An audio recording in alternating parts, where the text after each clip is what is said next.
Assalamualaikum warahmatullahi wabarakatuh. Salam dan bahagia. Perkenalkan, nama saya Selvi Anggraini, nomor induk mahasiswa 2019-008158, kelas 3A04. Di sini saya akan menanggapi mengenai rancangan undang-undang yang disahkan oleh DPR guna untuk memenuhi tugas sosial dan politik perekonomian. Pengesahan rancangan Undang-Undang Omnibus Law Cipta Kerja menjadi undang-undang oleh Dewan Perwakilan Rakyat Republik Indonesia pada Senin 5 Oktober 2020 mendapatkan protes keras dari banyak pihak. Undang-Undang Omnibus Law Cipta Kerja menurut saya akan merugikan rakyat Indonesia, terutama buruh atau pekerja, anti lingkungan hidup, mengabaikan hak asasi manusia, dan lain-lain lagi. Seperti kita ketahui bahwa sejumlah lembaga dan aktivis mengeluarkan mosi tidak percaya kepada pemerintah Indonesia dan Dewan Perwakilan Rakyat Republik Indonesia setelah disahkannya Undang-Undang Cipta Kerja. Setiap pasal dalam rancangan Undang-Undang Omnibus Law justru menunjukkan negara mengabaikan hak rakyat untuk hidup bermartabat dan justru mempercepat perusakan lingkungan.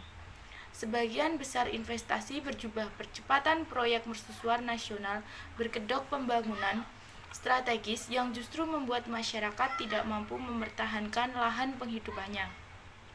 Misalnya proyek strategis nasional dalam bentuk pembangunan pelabuhan dan bandara baru, di antaranya Bandara Kertajati Jawa Barat, Bandara Internasional Yogyakarta, dan destinasi wisata baru seperti Labuan Bajo yang abai pembangunan berkelanjutan dan menghabisi penghidupan nelayan dan petani.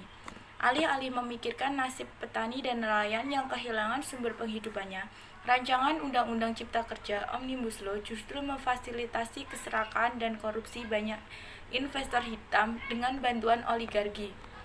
Oligarki merupakan persekutuan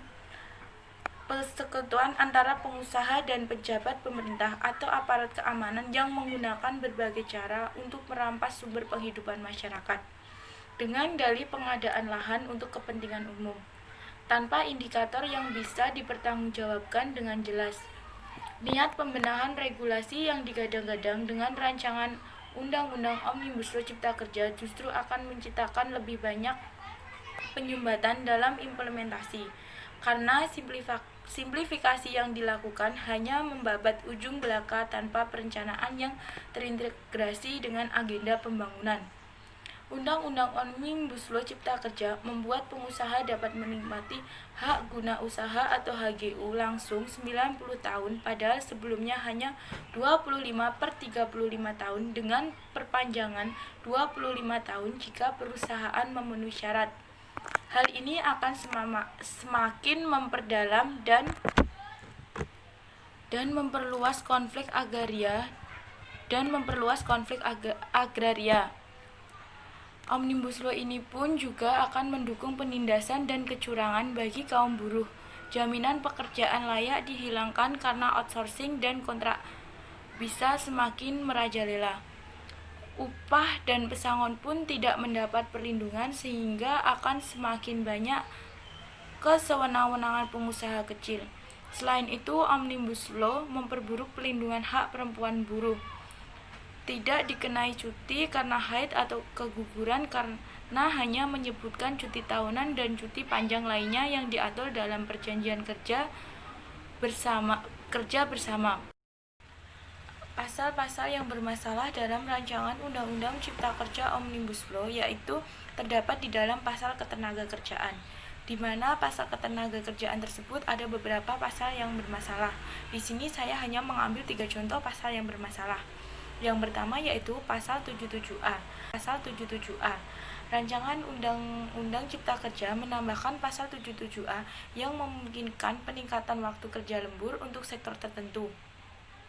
Pengusaha dapat memberlakukan waktu kerja yang melebihi ketentuan sebagaimana dimaksudkan pasal 77 ayat 2 untuk jenis pekerjaan atau sektor usaha tertentu. Rancangan Undang-Undang Cipta Kerja juga akan menghapuskan batas waktu maksimal untuk pekerja kontrak serta aturan yang mewajibkan sistem pengangkatan otomatis dari pekerja kontrak sementara ke status pegawai tetap. Ketentuan baru ini akan memberikan kekuasaan pada pengusaha untuk mempertahankan status pekerja kontrak sementara untuk jangka waktu tak terbatas. Yang kedua yaitu pasal 88C, di mana rancangan Undang-Undang Cipta Kerja juga menambahkan pasal 88C yang menghapuskan upah minimum kota atau kabupaten atau UMK sebagai dasar upah minimum pekerja. Hal ini dapat menyebabkan pengenaan upah minimum yang dipukul rata di semua kota dan kabupaten terlepas dari perbedaan biaya hidup setiap daerah masing-masing. Menurut saya kalau misalnya UMK dihapus ini akan sangat berdampak buruk bagi para pekerja, karena di setiap kota atau daerah itu memiliki biaya hidup yang berbeda. Contoh saja di Jakarta. Di Jakarta upah minimum kerjanya tinggi tetapi biaya hidupnya juga tinggi. Yang ketiga yaitu pasal 88D.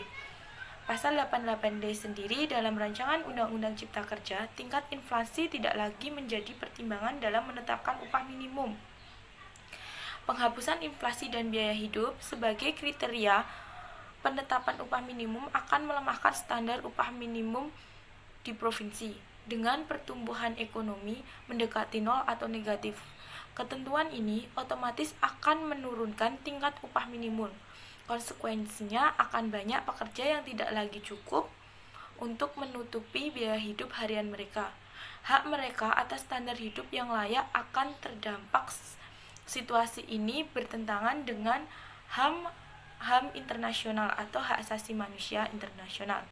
Sekian tanggapan dari saya mengenai pengesahan rancangan Undang-Undang Omnibus Law Cipta Kerja yang memiliki banyak masalah di dalam poin-poinnya. Saya hanya bisa berpesan, kita sebagai mahasiswa harus bisa memperjuangkan hak-hak rakyat, tetapi dengan sikap yang bijak dan tidak perlu adanya tindakan anarkis. Hidup mahasiswa, hidup rakyat. Sekian dan terima kasih. Wassalamualaikum warahmatullahi wabarakatuh. Salam dan bahagia.